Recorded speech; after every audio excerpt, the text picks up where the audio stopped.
At sea, mistakes are measured in lives. An officer's every decision is based on data, on clear signals.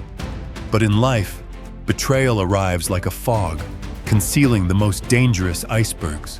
What do you do when you realize the vessel of your marriage is steaming full ahead into one of those icebergs, while you're 1,000 leagues away with no power to change its course? I am Gabe Santoro, a high-ranking officer on a cutter of the United States Coast Guard. As an officer, I live by preparation and discipline. Our mission this time was a long-duration counter-drug patrol, scheduled for 90 days. Our house in Charleston is not just a home. It's a small museum filled with priceless family heirlooms left by my seafaring ancestors. They are the soul of my family. For that reason, I had a state-of-the-art security system installed, with a special alert for my study, where the most important pieces of our legacy are kept. A precaution I never truly thought I would need. That night, around 2 a.m. Charleston time, I was on my watch. The cutter was patrolling the Caribbean Sea. Suddenly, my satellite phone vibrated, a jarring sound in the quiet of the watch. A push notification appeared.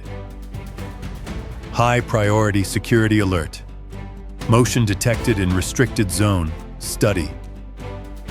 My heart seized. My first reaction was a break-in. I immediately handed over the watch to my subordinate, then rushed to my private cabin, the narrow passageways of the ship seeming to close in around me.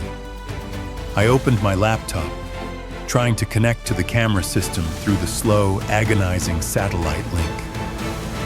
Every second of the loading circle felt like an eternity. Finally, the feed loaded, grainy and intermittent. But it wasn't a masked burglar. My study was lit, and I saw them.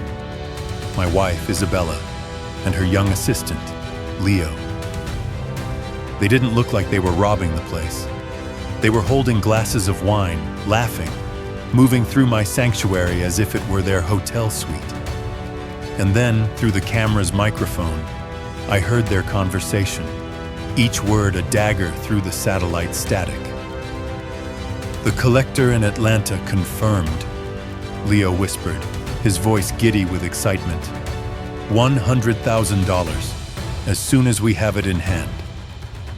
"I know," Isabella replied, her voice cold and calculated. "But we have to be careful. This is the one Gabriel treasures most. Our trip to Paris depends on it." Then Isabella opened the glass case. Leo carefully lifted out the antique sword. He held it up, and in a moment of supreme disgust, he wrapped his arm around Isabella's waist from behind, whispering in her ear. She leaned her head back and they kissed, deeply, passionately, while his hands were still on my family's heritage. I sat there frozen. The command center on the ship suddenly felt suffocating, its steel walls closing in on me. I am a high-ranking officer, responsible for the safety of an entire ship. Yet in that moment, I was utterly powerless to protect my own home. This betrayal wasn't just an image. It was a sound, a plan. I wasn't just seeing my wife cheat. I was hearing her put a price tag on my family's soul. 12 years of marriage, the vows, the memories, all of it cashed in for a trip to Paris.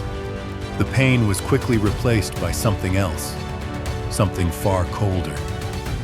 Contempt. Inside me, the husband named Gabriel was dead. Only the officer remained. And the officer doesn't have emotions. He only has a mission. And his new mission had just been clearly defined. This was a new mission. The enemy was identified. The objective was clear. And the first piece of evidence had been recorded. I calmly pressed the record button, saving the entire video feed to a secure server. Isolated at sea, I began my war. The video I recorded was the first bullet. But an officer knows one bullet doesn't win a war. I needed to know the full scale of the violation. I contacted Arthur, the antiques expert, and Rick Salty Peterson, a retired Coast Guard intelligence chief warrant officer. I called Salty on a secure line. "Salty, it's Gabe. I have a problem at home." His voice was gravelly and full of experience.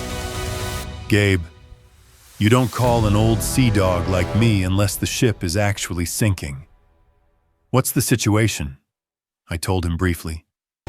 He was silent for a long moment, then just said, "Land sharks. All right, officer. Give me 72 hours. I'll find out what rock he crawled out from under." A week later, Arthur confirmed the other items in the house had been replaced with fakes. Salty gathered the emails between Isabella and Leo, proving their systematic conspiracy. Salty's report was even more detailed. He had traced Leo's finances, showing small but regular payments from Isabella for months, disguised as a research stipend. She wasn't just cheating, she was funding her lover with my money. The humiliation multiplied. The feeling of suffocation peaked when Salty discovered they had non-refundable tickets to Paris, booked for the week after my patrol was scheduled to end. They were planning to celebrate on the heels of my tired return. They weren't just stabbing me in the back. They were planning to dance on the grave of our marriage. The days spent waiting for intel were torture. By day, I was a calm officer, giving orders, maintaining order on the ship. But by night, in my cramped cabin, I was just Gabriel, a betrayed husband, rewatching that video, analyzing their every smile, their every gesture, like an intelligence analyst studying enemy behavior. The anger and pain were like a hurricane inside me. But on the outside, my ocean had to be perfectly calm. I could not let my crew see a single crack in the facade. Discipline was the only anchor keeping me from being consumed by that storm. I had all the evidence, but I was stuck at sea. From our position, deep in the Caribbean Sea, more than 200 nautical miles from Charleston, I felt helpless. A patrol vessel doesn't travel in a straight line. We move constantly within a large designated patrol box, making the distance to shore always a far-off, shifting number. I had prepared for a long, grueling legal battle from afar. I had accepted that I might not see their faces until my return months later. That feeling of powerlessness was worse than the anger. It was a slow-acting poison.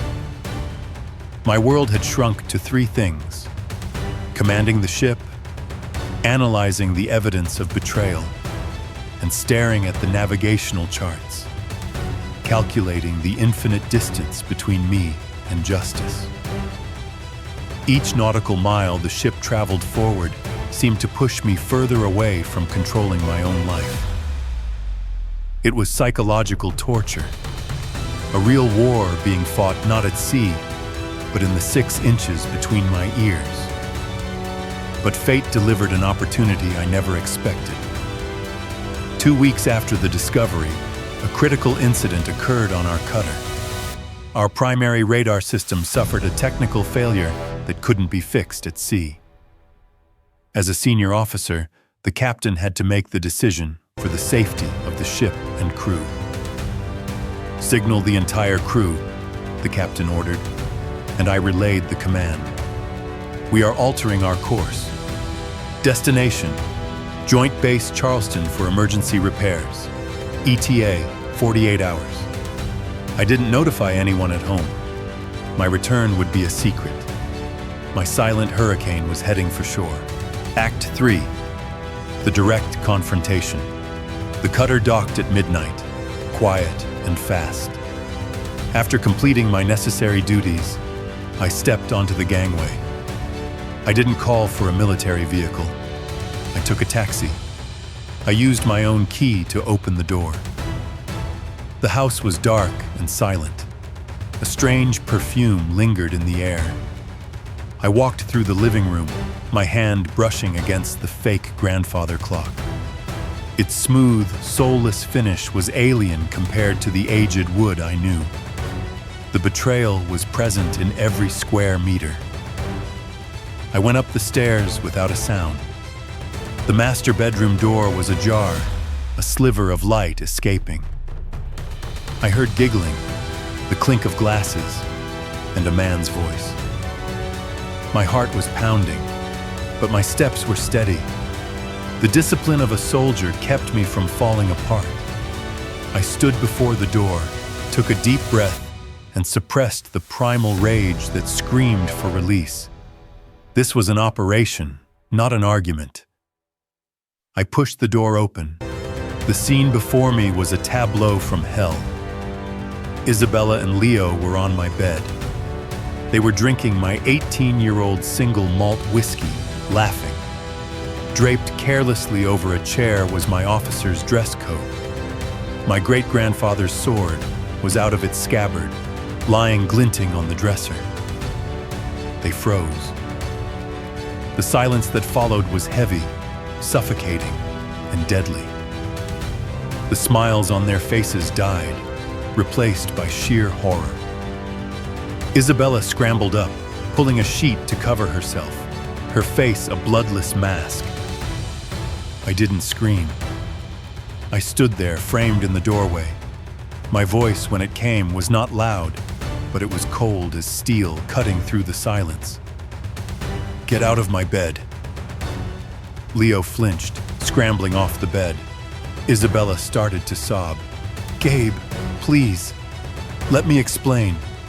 It's not what you think. I ignored her completely. My eyes were locked on Leo.